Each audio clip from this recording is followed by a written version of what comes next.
live. News 8 at 6 starts now. Police say hundreds were targeted by a thief right here at this First Niagara. I'm Stephanie Simoni. That story coming up.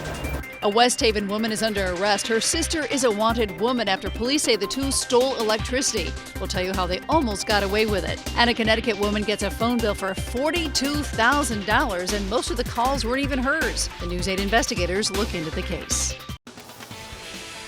It's going to be snowy and cold. Good evening. I'm Ann Nyberg. And I'm Keith Kuntz. It could be a messy commute tomorrow morning with snow coming down during the early hours. Meantime, people are still digging out from the blizzard earlier this week. Governor Dannel Malloy made the rounds in eastern Connecticut today, the hardest hit area of the state. He thanked DOT workers in Norwich and the plow drivers who worked nearly 18-hour shifts. Those in New London say the city is a mess. They still don't have a school today and will not be going back tomorrow either. They are the only district still closed. Crews are still trying to dig out the sidewalks and the parking lots. Here's a live look at New London this evening. Meteorologist Kyla Groban is here with the forecast. Kyla? Yeah, hi guys. And as you can see, it's an active map again. That color blue indicating snow. And this is our Clipper system that's rolling across and starting to make its way into Connecticut slowly but surely. Starting to see just a little bit of that blue showing up on the map in the northwest corner of the state.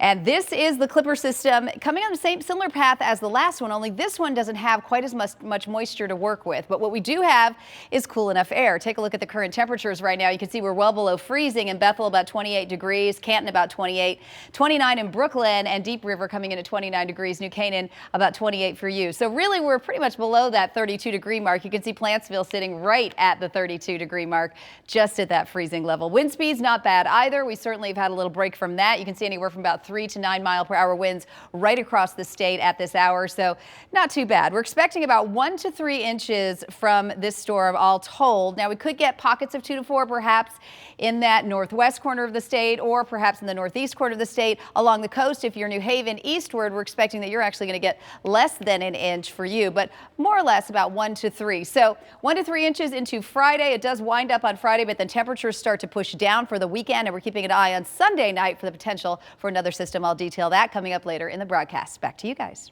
Thanks so much. A Connecticut man who spent 21 years behind bars for a murder he did not commit was just awarded $6 million from the state. Kenneth Ireland was convicted of raping and killing a woman in Wallingford in 1986. He was locked up from the time he was 18 until he was 39.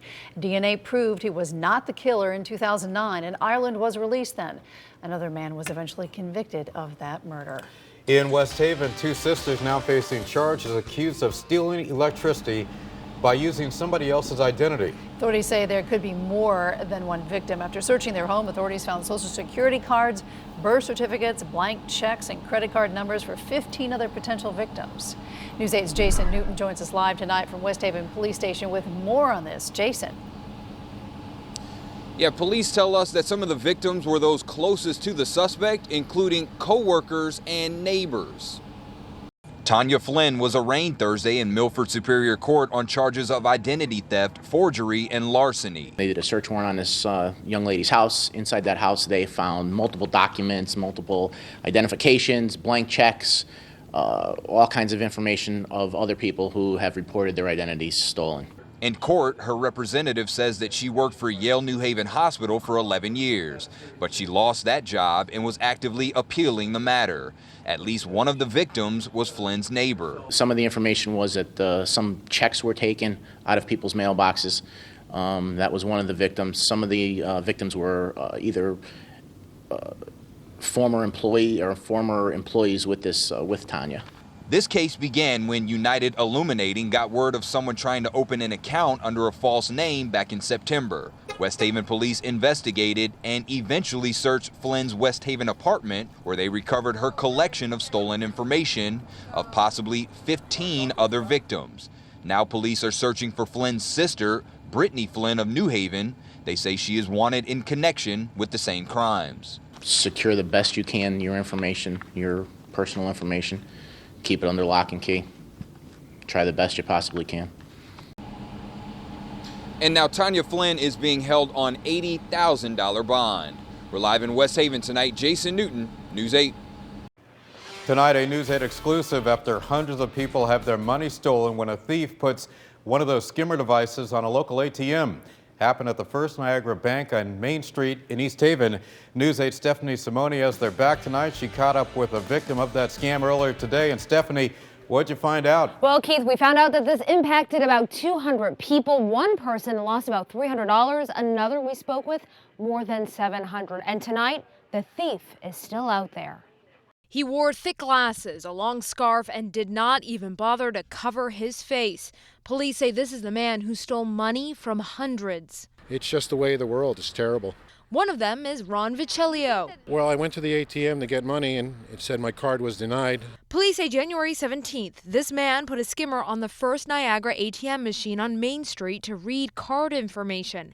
He got away with the numbers, and Vicellio says the thief took out about $300 from his account at an ATM in Queens, New York. It's definitely a very, very difficult investigation. First Niagara says they caught the crime early, started their own investigation, and contacted police on the 23rd.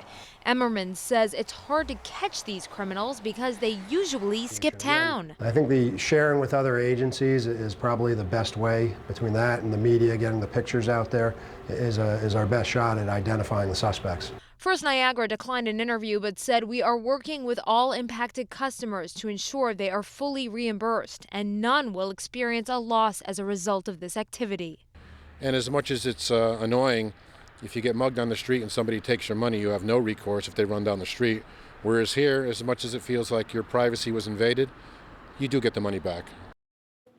Now, if this does happen to you or you do use an ATM, to protect yourself, police say first, check out the machine. If something seems unusual, out of place, just don't use it. Also, when you type in your PIN number, cover it with your hand or a piece of paper. That way, no camera can pick it up. And lastly, it's always a good idea to routinely check your bank statements. Live in the New Haven newsroom, Stephanie Simoni, News 8. Stephanie, thank you. A Connecticut woman gets a phone bill for $42,000, and most of the calls weren't even hers. The bill was knocked down to $4,200, but where did all those charges come from? News 8 investigator Aaron Logan went looking for answers. We had to see this 56-page bill to believe it. The woman asked that we not show her face because she's afraid of her ex. She says all she's wanted for 2 years is to break ties with him on this bill, but feels Verizon was giving her a hard time. So she asked the News 8 investigators for help. 2 cell phone numbers on one bill equals one big mess for this woman. He's been calling in why these bills were rolling with promise to pay, promise to pay. Throw you $1,000, keep the phone lines on. Unfortunately, the bill is in Jane's name. That's not her real name, but we'll use it to protect her identity at her request. She's stuck with this Verizon bill for $42,427.21 and a letter from a collections agency. Who's got $42,000 sitting for a phone bill? Jane says this goes back a number of years when an ex-friend borrowed her phone and then asked to keep that phone number. In exchange, he would pay the entire bill. A pretty good deal for Jane. All was well until about 2 years ago when the ex racked up a $6,000 bill. She says she called Verizon repeatedly begging to get the ex off that bill. Verizon just said, I needed either to close it out and pay the extreme amount that was sitting on this bill. What they had told me was I needed to have him come into Verizon with me, put his name on the bill for me to take my name off of it. Easier said than done. From the phone bill records, she was able to track his calls. California, United Kingdom, France, Italy, and Africa. The bill was jumping up and up by the thousands, but there was one call the ex wouldn't take. Jane's. Not once did Verizon pick up and say, well, geez, this isn't really his bill. So she called Verizon's customer service to say, why wasn't I, Jane, getting text alerts about the international usage and over-the-top monthly bills when the account is in my name? I guess basically they were texting him and telling him to that phone, not to me. We contacted Verizon to get some answers. We asked if all lines on the same bill get text alerts or just the primary one. Also, how many promises to pay are customers allowed? They responded by saying they work with their customers on a case-by-case basis. Jane says it turns out he convinced Verizon he was her husband and managed the account. He's basically stealing from her. Attorney Lance Coughlin, a former police officer, advises that this woman put up a fight, most importantly, to save her credit. The fact that he did misrepresent himself even to go as far as to change his last name, that could potentially result in some type of criminal impersonation charge because it wasn't his last name. He didn't have authority to keep the account open. So now that I think about it, that could also incorporate a larceny charge as well. Shortly after we started working on this story, Jane received a phone call from Verizon's fraud department. Within 1 week, they were able to strike a deal. That $42,000 bill has now been reduced to $4,200 to be paid within 2 years. For the News 8 investigators, I'm Erin Logan reporting. Earlier today, we received the latest statement from Verizon saying, quote, as the account owner, Jane was reminded multiple times that she could remove anybody from her account at any time for any reason. Jane repeatedly declined to remove an individual from her account, as was her choice, which we, of course, respected. Will the Waterbury Board of Education agree to add 2 new holidays to the school calendar? We've got that story coming up next at 6 here on News 8. A state judicial marshal is arrested for a 3rd time. We'll tell you what he's accused of. And the man who brought guns to the University of New Haven campus is sentenced. We'll have all the details from the courtroom after this.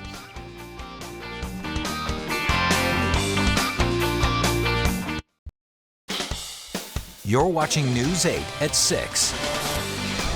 A state judicial marshal from Waterbury, who has already been arrested twice, was arrested a 3rd time today. This time he's charged with possession of child pornography. 53-year-old Michael Connolly was arrested in December, accused of stealing the month before for promoting prostitution. Police said today's arrest was a result of an undercover operation. The investigation is ongoing. The former University of New Haven man who had guns and an assault weapon in his car will be on probation for the next 5 years for a federal firearm charge. William Dong was sentenced today. The 24-year-old prompted a campus lockdown in December of 2013. He pleaded guilty in November. School officials and residents in Waterbury are meeting to talk about possibly adding 2 religious holidays to the school calendar. Group of Muslims is asking the Board of Ed to recognize the holidays. Nearly 300 people have already signed a petition to recognize Eid al-Fitr on July 17th and Eid al-Adha on September the 23rd. A lot of buzz about a college hockey game. Yale taking on Quinnipiac this Saturday night. Noah has that story ahead in sports. But first, here's Kyla. Yeah, and take a look, everybody. We've got snow moving into the state right now from our Clipper system. Going to bring us some snow in the overnight hours, maybe make for a messy Friday commute, and then bring in some incredibly cold temperatures. I'll detail all of that for you coming up in my full forecast. Stay with us.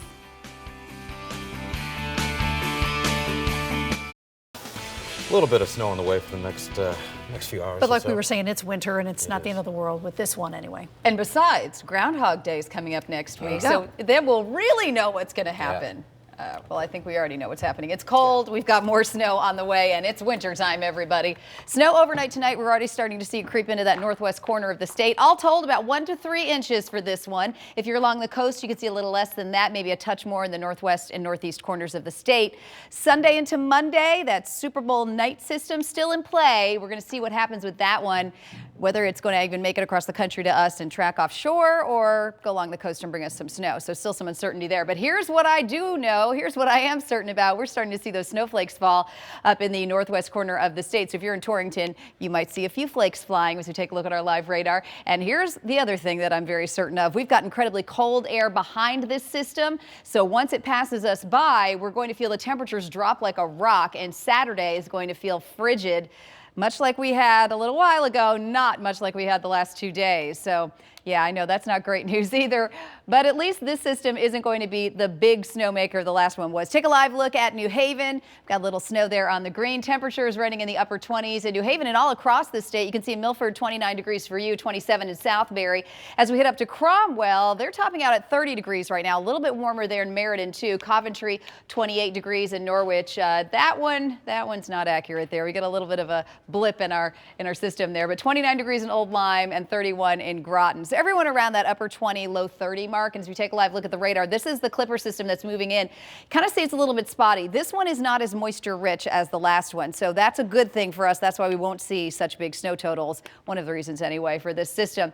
But it is making its way in, and we do expect to continue in the overnight hours. As we time this out, and I take you hour by hour, you can see here that's our 6 o'clock time frame. Moves us through into the late night hours. You get to about 1:30 in the morning, and you can see that snow really starting to kick up a bit. So you wake up tomorrow, you're very likely going to have some of that snow on the the ground. It might mean you're going to have slick roads. You might have to take it easy. We could even potentially see some delays with schools. I don't think that we're going to see cancellations, but I would definitely check in with the morning show on that one. So 1 to 3 is what we expect around the state. Again, up in that northwest corner where the snow is already falling now, we could see pockets of a little bit higher there, maybe get up to 4 inches. Same thing in that northeast corner. But if you're New Haven heading eastward, more likely that you're going to see under an inch of snow. So a little bit of variation there, but overall, about 1 to 3 compared to what we've seen lately.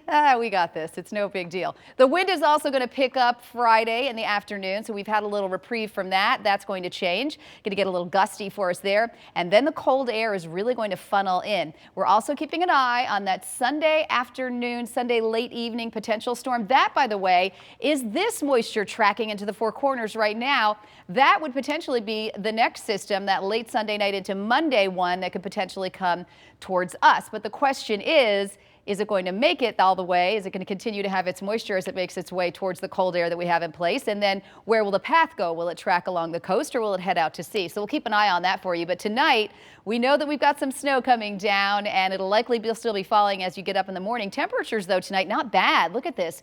Mid-20s, just a few degrees off from where we are now. As we get into tomorrow, that snow will start to taper off. Winds are going to pick up later in the day. Get ready for that. Button the coat up. Temperatures, though, just above the freezing mark. So we could see a little melting. I think you might like the sound of that. Watch out for the cold on Saturday. These are your shoreline temperatures. Those overnights getting down into the 10s, teens, even single digits as we go Monday into Tuesday. And certainly if we go inland, you see those temperatures even fall further. So it's going to be a lot of cold air behind this system. But this one, I don't think we have to worry too much about, 1 to 3. Right. Not a big problem. We just have a little cleanup to do. All right, Kyle, thank you. All right, Noah, what's coming up in sports? It doesn't exactly make for riveting games, but what do you do when you're that much better than just about everyone else? Talking about the UConn women's basketball team. Huskies beat East Carolina last night the way they've beaten most other teams, in blowout fashion. Kia Stokes reached double figures in 3 statistical categories, in points, rebounds, and blocks, en route to an 87-32 win. Here's Stokes coming up here. That's right, that's a 55-point victory. In fact, the Huskies are 9-0 in conference play and have won those games by an average of 50 points. They are just that much better than the teams in their conference. There's no point in going anywhere with it because there's nothing I can do about it.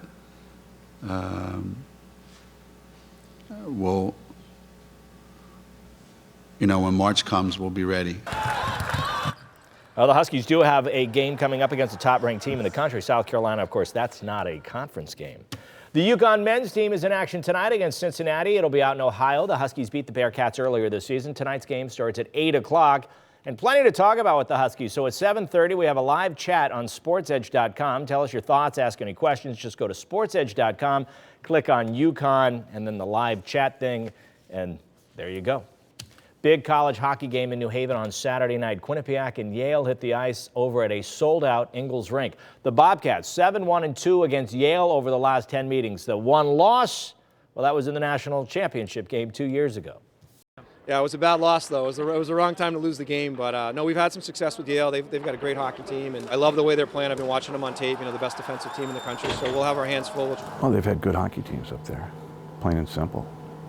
And I think anything that's happened in the past really doesn't matter because in college hockey, our team today, Saturday night, will be completely different than any Yale team that they've played, and their QPAC team on Saturday night will be any different than any QPAC team we've played. There you go. Quinnipiac goes to Brown tomorrow night. Yale hosts Princeton before they match up against each other Saturday night. So what happens if right before the biggest game of your life, your unborn child decides to be born? Well, one of the big stars of the Seattle Seahawks, Richard Sherman, has a baby due soon after the Super Bowl. But what happens if the baby comes early? He's not supposed to come on Sunday. Obviously, that changed some things, but I think he's going to be a disciplined young man and staying there till after the game. He's going to do his father his first favor. You can't control that. You really can't. I mean, what if the kid wants to come out and see that the game? Baby's coming. He may want to come out and see the game. That baby's coming when that baby's coming. Exactly. He's already teaching the young man lessons, right? That's right. All right, we'll be back. Final check of Kyle's forecast after this.